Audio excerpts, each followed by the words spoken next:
그 단체가 왜 만들어졌냐라고 하면 복리 있죠. 그 사람들이 이제 회비를 내게 되면 이제는 복지를 우리가 보장해 주기 위해 가지고 그 단체에 속한 해당 업종 있죠. 업종에 속하는 분들은요. 한 달에 회비를 내시는 거예요. 계속 퇴사할 때까지. 또 잘릴 때까지. 그래서 만약에 제가 선생님이에요. 만약에 제가 선생님인데 저는 강사지 선생님은 아니에요. 자, 선생님인데 제가 이제 20년 일하고 퇴사한 거예요. 그럼 20년 동안 거기에 납입을 했겠죠. 월마다. 그래서 총 얼마를 납입했냐? 2천만 원 냈다라고 가정. 근데 이제 퇴사하면서 그 공제회에서 돈을 돌려받은 거예요. 그럼 다 2천만 원 주면 양아치지. 내가 2천만 원 냈는데 2천만 원 줘봐. 눈물 뚜뚜뚜 20년 동안 은행에 저금해도 그건 더 낫겠다. 그렇죠? 해서 얼마를 받았다라고 가정하냐면 3천만 원 받았다라고 가정해보세요. 3천만 원. 그럼 1천만 원 받은 거죠. 그걸 우리가 직장 공제회에서 내가 낸 것보다 초과해서 반환받은 거잖아요. 그렇죠? 이거는 그러면 국가는 어떻게 생각하냐면 20년 동안 이자를 받은 것처럼 취급하는 거예요. 이해되시겠어요? 20년 일하고 퇴사했으니까. 왜냐면 공제의 규모가 꽤 크거든요. 거의 은행급이에요. 특히 교직원 공제는요. 상당한 규모인데 실제로. 알죠? 근데 여기 보시면 무조건 분리과세라고 있죠. 그럼 우리가 무조건 분리과세면 다음 연도 5월 달에 신고해야 하네요. 안 한다라는 거죠. 자, 물론 암기사항이지만 왜 그런지 설명을 할게요. 이게 그 직장공제 초과반환금이요. 1999년도부터 가입하시는 분들만 과세를 했던 거예요. 1999년도 이후서부터. 그 전에는 과세 안 했거든요. 그러면 우리가 왜 과세를 했냐? 1999년도면 어느 때죠, 우리나라? 대략? IMF 때 IMF. IMF가 되면 세수도 부족하잖아요, 여러분들. 사람들도 많이 경제적으로 어렵고. 그래서 나라 입장에서는 세금이 필요했던 거예요. 그렇죠? 근데 당초에 세금을 걷지 않다가 세금을 거둔 겁니다. 그렇죠? 그렇기 때문에 우리 모기로 따지면 모기가 피를 안 빠른 거죠. 그렇죠? 피를 안 빨았다가 미안하다 피 좀 빨게 이거잖아요. 이해되시겠어요? 그래서 피는 빨되 신고는 안 하게 해줄게. 미안하다. 과세는 하겠지만 우리나라 좀 세금이 필요하다. 하지만 세금은 우리가 신고는 안 하게 해줄게. 됐죠? 차라리 세금도 뜯지 말지. 아무튼 그래서 요 이자 소득이다라고 아시죠? 몇 년 동안의 이자를 받는다라고 생각하시면 돼요. 자, 그 다음에 동그라미 6번은 많이 중요해요. 비영업 대금의 이익은 출제를 많이 하거든요. 특히 이 원천징수세율 25%다라는 거 암기 꼭 해주셔야 돼요. 해보죠. 자, 여러분들 은행이 이자를 받는 건 주된 영업 활동이죠. 그렇죠? 그래서 은행이 이자 받는 건 우리가 사업소득으로 가요. 사업소득. 주된 영업 활동이니까. 자, 근데 만약에 내가 좀 돈이 남았어요. 내가 돈이 남아가지고 돈을 빌려준 거예요. 내 친구 사업하는 애한테 빌려준 거예요. 그러면 이제 그 친구한테 이자를 받겠죠. 그러면 그 이자는 내가 돈 빌려주고 이자 받는 게 주된 영업 활동은 아닌 거잖아요. 그렇죠? 그래서 우리가 비영업. 내가 이 대금이 대여금의 금자예요. 대여금. 그걸 줄여서 대금이라고 한 거예요. 그래서 내가 대여금, 돈 빌려주고 이익. 요게 이자 수익이죠.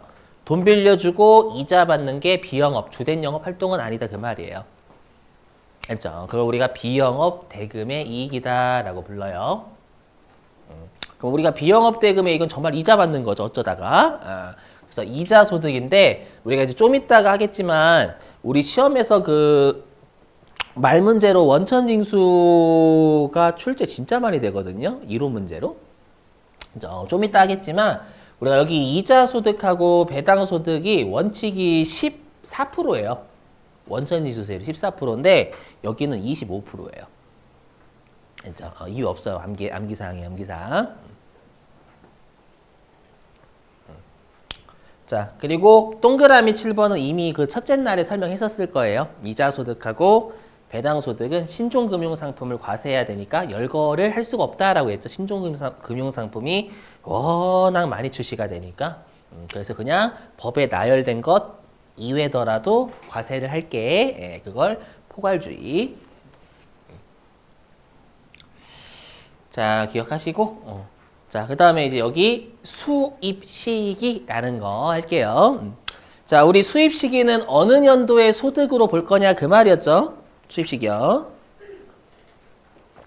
해보면 자, 수입 시기는 여러분들이 어떻게 생각하시면 되냐 이렇게 생각하시면 돼요.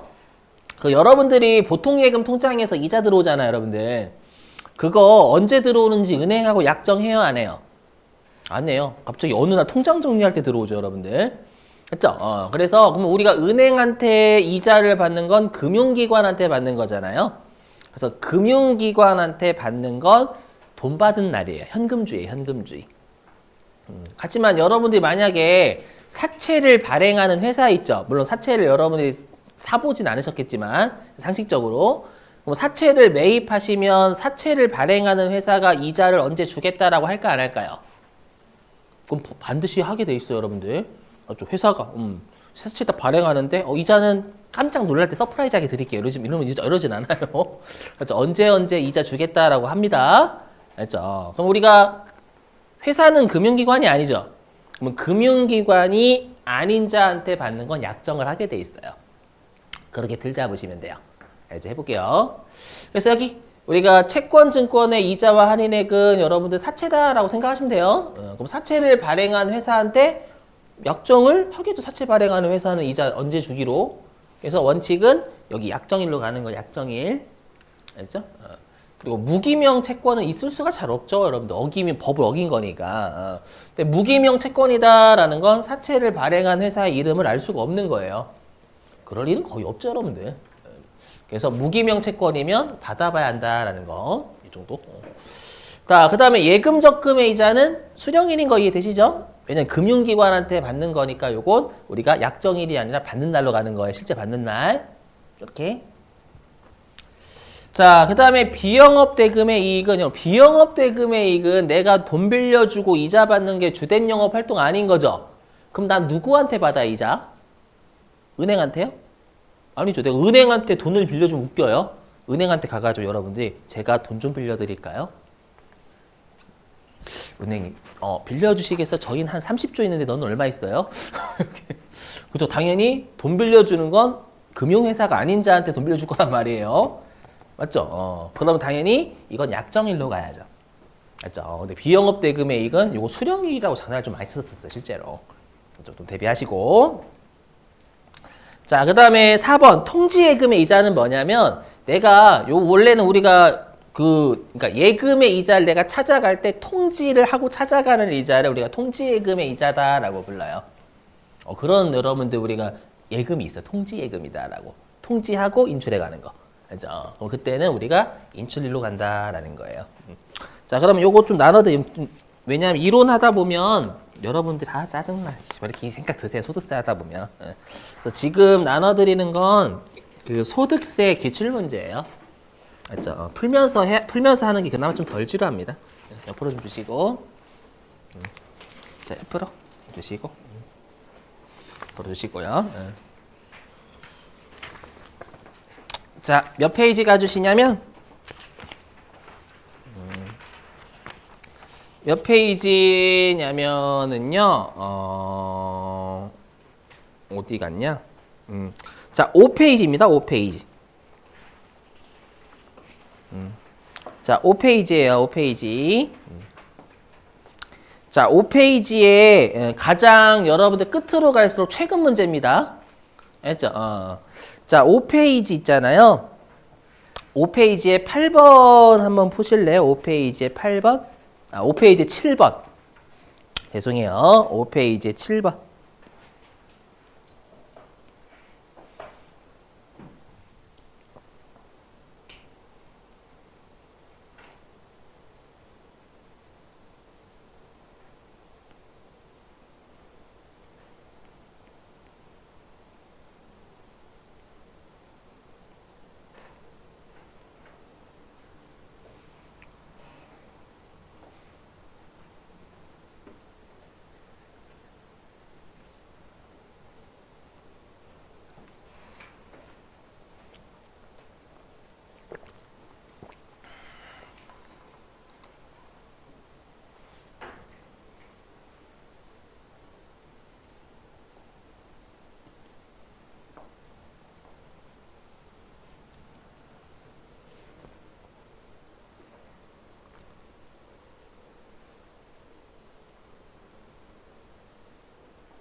한 문제라도 건져야죠, 여러분들.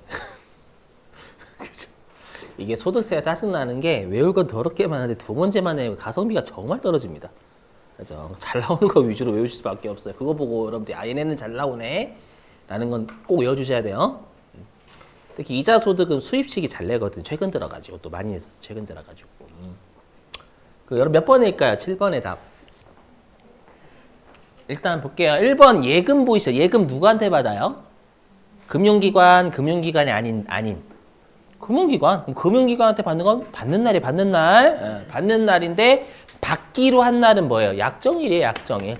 받은 날하고 받기로 한 날은 다른 말이에요. 그렇죠? 요 약정했다라는 걸 받기로. 그렇죠? 1번 틀린 거. 그 다음에 2번 통지예금의 이자는 아까 인출일이다라고 했죠, 인출. 그 다음에 동그라미 3번 정기적금 누구한테 받아요? 정기적금의 이자. 은행 금융기관이에요, 아니에요? 맞죠? 맞으니까 받은 날로 가는 거예요. 현금주의. 그래서 3번이 답이에요. 실제 이자 지급 받은 날. 그렇죠? 그 다음에 4번은 비영업대금액은 금융기관 아닌 자한테 받는 거잖아요. 그럼 이건 약정일로 가야 되는 거예요. 실제 이자를 지급받는 날 이렇게 돼 있잖아요, 여러분들. 그죠? 자, 됐고요. 자, 그 다음에 여러분 9번 한번 풀어보실래요? 9번? 5페이지 9번. 요게 가장 최근 거예요. 아, 물론 우리 교재에 있는 거 빼고요. 됐죠? 우리 교재에 있는 거 빼고 넣었어요. 9번.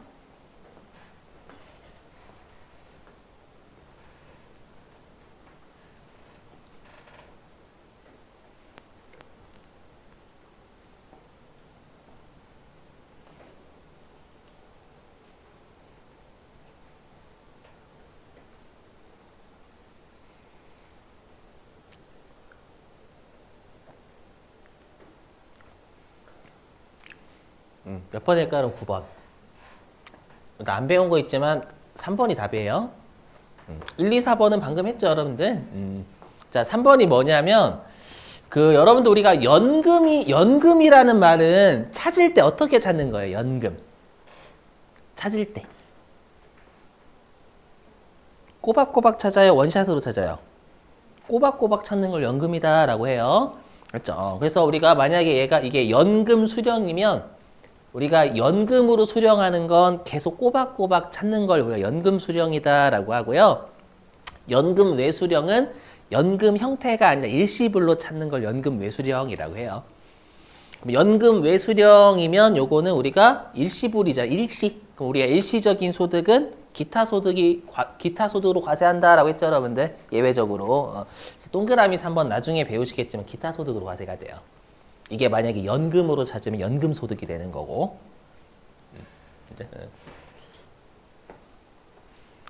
네, 가장 최근 문제여가지고 풀어본 거고요.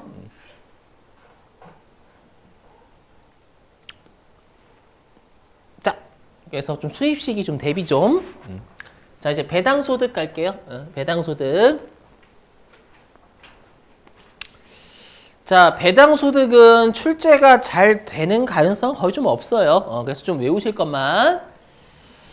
자, 우리가 일단은 여기 우리가 알고 있는 배당은 저번에 한번 했었지만 이익을 분배받는 성격을 배당 소득이다라고 불러. 이익을 분배받는 거. 그렇죠? 그래서 우리가 알고 있는 배당은 법인한테 받는 배당이죠. 그게 1번.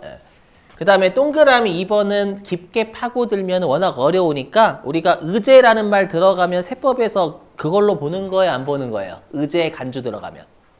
그걸로 보는 거예요, 안 보는 거예요? 보는 거죠. 그럼 배당으로 보겠다 이 말이잖아요, 의제 들어가니까. 시험에 의제 배당 나오면 여러분들은 배당으로 보는 세법이 그럼 배당이네 이렇게 생각하시면 돼요. 또 꼼꼼하게 다 하시려면 이건 세무사 회계사 시험이에요. 그렇죠? 이 정도만. 자, 그 다음에 동그라미 3번. 우리 인정 배당. 배당으로 일단 인정했다라고 생각하시고 또는 회사가 만약에 주주한테요. 부당한 이득을 준 거예요. 그렇죠? 회사가 부당한 이득을 줬어요. 뭐 주주가 사야 될 자동차 엔진을 회사가 대신 사준 거예요. 아시죠? 그럼 우리가 부당한 이득을 주주가 받아갔죠? 그렇죠? 그러면 주주한테 마치 배당받은 것으로 봐서 배당소득세 때려버리겠다라고 해서 법인세법에서 배당으로 처분을 해요. 처분하면 그 부당한 이득을 취한 그 주주한테 배당소득세 때려주세요라고 하는 거거든요. 알죠? 그래서 우리가 법인세법에 따라서 어떻게 처분됐다라고 하면 그 어떻게 소득이다라고 생각하시면 돼요. 자세한 건 세무 1급 때 배우세요, 여러분들. 시험에 나오긴 하니까 그 정도만. 자, 그 다음에 동그라미 4번은 뭐냐면, 자, 여러분하고 저하고 사업을 같이 해요. 그럼 여러분하고 저하고는 공동사업자가 되는 거, 공동사업자. 여기까지 되세요. 근데 여러분들은 뭐만 하시냐면 돈만 대신 거예요. 일은 안 하세요. 그런 사람들을 출자 공동사업자라고 해요. 돈만 대고, 공동사업자인데 돈만 대고 일은 안 하는 사람. 알죠? 그럼 저는 공동사업자라고 해요. 저는 공동사업. 저는 일도 하고, 예, 돈도 대고. 알죠? 그러면 여러분들 입장에서는 어떻게 되는 거예요? 그냥 그 공동사업장의 이익을 분배만 받겠죠. 일은 안 하시니까. 이해되세요? 그러면 사업장의 이익을 분배받는 성격이니까 얘도 근로소득이래. 배당소득이다라는 거예요. 근데 이름에서 이미 배당소득이라고 돼 있잖아요. 그죠? 그래서 틀리실 일은 잘 없어요, 이거. 단 외우실 건 요거예요. 항상 원천징수세율은 나올 때마다 암기해 주셔야 되고, 그래서 우리가 출자 공동사업자 배당소득은 25%로 원천징수가 됩니다. 암기해 주시고. 자, 그 다음에 동그라미 5번. 자, 여러분들 시험에서는 요 동그라미 5번에 가로는 안 내요. 가로를 안 주고 그냥 집합투자기구로부터의 이익이라고 줍니다. 그게 펀드입니다. 펀드. 집합투자기구. 펀드의 정식 용어는 집합투자기구라고 불러요. 그렇죠. 뭐예요? 우리 펀드에 가입 왜 해요? 내가 마이너스의 손, 마이다스의 손이 아니라 마이너스의 손. 됐다 하면 막 다 떨어져 막. 그런 사람 있잖아요. 야, 내가 샀다 하면 주식이 떨어져. 근데 내가 팔았다 하면 주식이 올라. 그런 사람 있던데. 진짜요. 그죠? 약간. 그래서, 내가 직접 투자잖아요. 내가 직접 투자하는 거죠. 난 직접 투자하면 큰일 난다. 해가지고 간접 투자하는 거죠, 여러분들. 맞죠? 그러면 그 투자금으로 펀드가 굴려요. 그럼 그 이익을 수수료 떼고 분배를 해주는 거예요. 알죠? 그럼 또 배당소득이 받는 사람 입장에서는요. 자, 요 정도. 자, 그럼 우리한테 중요한 건 뭐냐? 실기용은 여기예요, 여기. 아이고, 여기 실기용이래. 일단 여기부터 먼저 할게요. 자, 그럼 배당소득의 수입시기입니다. 자, 근데 여러분 우리가 수입시기는 항상 내가 받을 권리가 확정이 되면 돼요. 우리가 배당받을 권리가 확정되는 건 배당 받았을 때예요, 주총일이에요. 주총일이에요. 주총일날 배당 얼마 드릴게요. 라고 하면 그날 확정이 되는 거예요. 됐죠? 그래서 잉여금 처분결일이지 배당 받은 날이 아닙니다. 그렇죠? 잉여금 처분결일은 이익잉여금을 처분, 그 말이에요, 그 말. 한마디로 주총일. 시험에는 주총일이라고 안 줌. 무조건 세법상 용어로 주게 돼 있어요. 됐고요. 그다음 인정배당은 우리가 결산 확정일은 우리가 주총일이라 생각하시면 돼요. 주총회에서 대부분 결산을 확정시키거든요. 결산일이 아니라 확정일.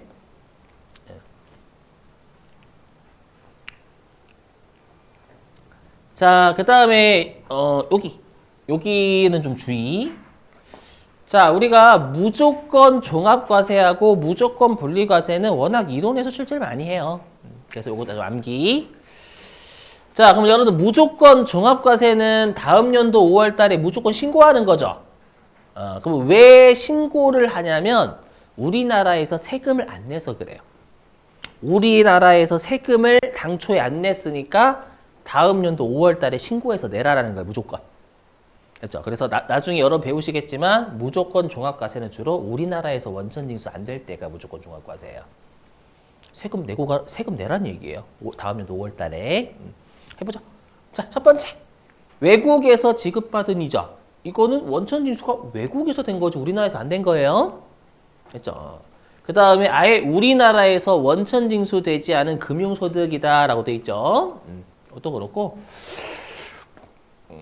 요건 참 해볼게요. 뭐냐면 요게 올해 개정됐으니까 하긴 할게요. 여러분들 국채에 투자 많이 하시는 분들 꽤 계세요. 국채. 채권에 예, 왜냐면 주식하면 말아먹으니까 막. 그래서 우리 채권은 금리가 내려야 채권 가격이 올라요. 반대죠. 왜냐면 금리가 오르면 채권 파는 사람들이 많단 말이에요. 공급이 많으면 가격이 떨어지죠. 맞죠? 그랬다 금리가 떨어질 것 같으면 채권 사는 거예요. 맞죠? 금리가 떨어지면 여러분들 수요는 많은데 공급이 없잖아요. 맞죠? 그래서 우리가 국채에 투자를 하게 되면은 세금을 좀 안 내게 돼 있어요. 좀 투자 활성화를 위해서 워낙 개인들이 투자를 잘 안 하니까 채권 같은데. 알죠? 그럼 나중에 세금은 원천징수 안 당했으니까 5월달에 신고를 하라라는 거예요. 신고해서 내라는 거. 근데 나올 가능성은 잘 없는 것 같아요. 그 다음에 출자 공동사업자 배당소득은 암기예요. 얘는 분명히 원천징수 됐죠. 원천징수 됐는데 얘는 예전에는 사업소득이었거든요. 예전에는 배당소득이 아니라 사업소득이었던 시절 때문에 그래요. 네. 네. 표정이 안 좋으세요? 당연해요. 당연한 거예요, 여러분. 암기. 그렇죠? 암기. 자, 그 다음에 2번 무조건 분리과세. 자, 동그라미 1번 잘 외우시기 권장. 자, 해보죠. 뭐냐면, 자, 제가 여러분들한테 이자를 줘요. 이자를 주는데, 그럼 이자를 주면 여러분들한테 원천징수 해야죠. 제가. 원천징수 해야 되는데, 제가 원천징수를 안 하는 거예요. 아니, 원천징수 안 하는데. 제가 원천징수를 해야 되는데, 그 원천징수를 하면 제가 소득을 주는 여러분들의 이름을 밝혀야 되잖아요. 그렇죠? 근데 여러분들이 알고 보니까 사채업자예요. 그냥 가정 여러분 못된 사람 만드는 거 아니고 여러분 사채업자야. 알죠? 그럼 사채업자면 일수 같은 요런데. 알죠? 그럼 만약에 여러분 돈 많을 거예요. 사채업자는 돈 많잖아요. 맞죠? 그럼 사채업자의 이름을 밝히면 어떻게 돼요? 여러분들의 소득은 정상적으로 벌어들인 거 아니면 사람을 좀 쑤셔서 벌어들인 거? 그 사람을 좀 쑤셨겠죠. 그러니까 정상적이지 않게 벌었다라는 거예요. 알죠? 그러면 제가 원천징수하면 여러분들이 탄로가 난단 말이에요. 알죠? 그럼 자금 출처 세무조사가 나와요. 알죠? 어디에서 그 돈을 벌었는지. 알죠? 그렇기 때문에 여러분들이 저한테 돈 빌려줄 때 그러는 거예요. 나의 이름을 밝히지 마라. 알죠? 밝히면 죽여버린다. 지금 칼로 막 쑤시는 거 뭐 이렇게.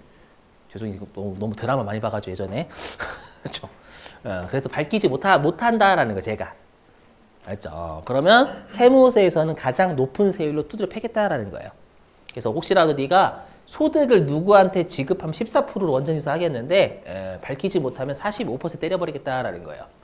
요게 소득세 최고 세율이거든요. 이게 개정이 됐어요. 45% 암기. 이렇게 생각하시면 돼요. 이름을 밝히지 못하는 이자배 누구한테 이자나 배당을 주는지 밝히지 못하는 거예요. 그러면 세무서는 밝히지 못하면 우리는 최고 세율로 때려버릴게. 그렇죠? 네가 어떻게 되는지 상관없고 이 정도로만 자세한 건 세무 1급 때 배워요. 이것도 세무 1급 때. 세무 1급요. 자, 됐고요. 아까 이건 설명했죠? 우리 이자 배당 소득은 원칙이 14%입니다. 원천징수세율 좀 암기해 주시고. 네, 그렇죠. 여러분 지금 이제 이론하니까 슬슬 이제 눈이 감겨요. 여기 그렇죠. 저는 익숙해요. 익숙해. 예. 그렇죠. 이론할 때 여러분들 한 그 뭐죠? 이 소득세 이론할 때 제한 시간이 30분이에요. 30분 이제 30분 다 돼가면 이제 여기 눈동자가 흰자가 많이 활성화돼. 활성화. 검은 자가 조금씩 사라져. 지금 30분 다 됐거든요. 그렇죠. 그래서 지금 제가 긴장하고 있어요. 당연한 거예요. 그죠? 막 지루해. 왜냐하면 배점이 높으면 배점이 높으면 집중이라도 하겠는데 배점이 4점이야. 외울 거 더럽게 많은데. 그죠? 그렇다고 안 가르칠 수도 없고. 근데 나중에 혹시라도 여러분들 그 세무 1급이나 재경관리사 올라오시는 분 알고 계셔야 되고. 알죠? 세무 2급에서 마감하실 분이면 이론 제끼시고. 알죠? 이론에만 나오는 건. 알죠? 난 세무 2급에서 끝내려다 라고 제끼시고. 알죠? 왜냐하면 나중에 세무 1급이나 재경관리사 가면 선생님들이 세무 2급 때 배우셨죠? 안 할게요 라고 넘어가요. 시간 없어가지고 시간이 많지 않거든. 알죠? 물론 시간이 많은 그 과정이면 알려주시겠지만 일반적으로 시간이 많지는 않아요. 대부분의 학원들이. 시간이 많아지면 국비 많이 내셔야 되거든요. 여러분 자부담을. 알죠? 그럼 좀 부담감이 있으니까 좀 시간 좀 많이 줄이거든요, 일반적으로. 시험에 나올 만한 것들만. 자, 그리고 우리한테 중요한 건 얘죠? 우리 뭐예요? 우리 이자 배당 소득 합쳐서 2천만 원 이하면 전부 분리과세고 2천만 원 초과하면 전부 종합이에요. 여기는 일부가 아니라 전부의 전부, 이하면 전부 분리, 2천만 원 초과하면 전부 종합. 다 신고야, 다 신고. 자, 됐습니다. 자, 이제